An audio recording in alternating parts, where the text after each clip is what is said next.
Thank you for joining us with another episode of Boom and Bust. I'm your host, Tony Clement, here at the News Forum, where all voices matter.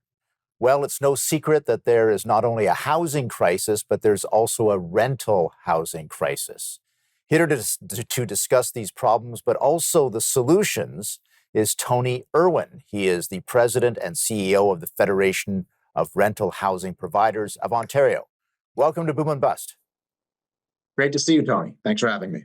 No worries. So I guess the first question, rather obvious one, but tell us a little bit about your organization and its goals.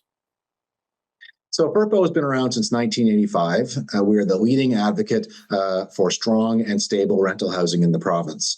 We represent 2,200 members who own, manage, build, supply, and service approximately 350,000 rental homes across the province. And our goal is to advocate for an environment that ensures there are strong resident protections, but also an environment that can see our industry be viable and provide the conditions to be able to provide the rental housing that is so desperately needed. Right. Makes sense. So what do you and your members see as the major challenges affecting rentals currently? Well, I mean, as I know from many of your programs and other guests, I mean, a lot of the challenges are similar across sectors. Of course, the headwinds that we're all experiencing relative to rising interest rates, that's, of course, putting pressure on construction financing. Being able to get projects into the ground has become an additional challenge above and beyond all the other challenges that have received quite a bit of attention over the last few years around approval times.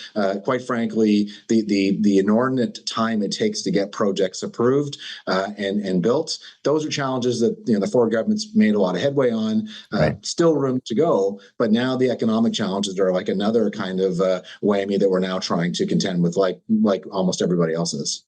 Yeah, so it sounds like, if I could break it down, looks like there's a couple of issues. There's more supply needed, and the costs of delivering that supply in this economic environment are a little bit tough. Is that a fair description of what's the situation now? Absolutely. Yeah, you've definitely nailed that in terms of the environment that we're operating in. And, when I arrived in this position a little over 5 years ago, I had many, shall we say, exercised conversations with people around whether, in fact, there was a supply challenge or not. Many people would argue with me and say, oh, this is just, it's not real. Now, I think through a lot of efforts by us and other associations and others in the media and so on, have, I think, broke through that. And finally, there seems to be an acknowledgement broadly that we do have a supply crisis. And as you know, there are a lot of numbers being thrown around, and I'm always a bit reluctant to do that just because, they can be twisted and turned all around. But I think whatever numbers you choose to look at, it's quite staggering. It's a decades-old problem, and we can't build our way out of it in a couple of years. But we've got to get on with really doing what's needed, and I think acknowledging the severity of the issue and that it requires a lot of solutions, a lot of people at the table for going to build the housing that we need. Do you have a number in mind, both in Ontario and Canada, about what amount of extra supply is needed to meet the demands of the marketplace?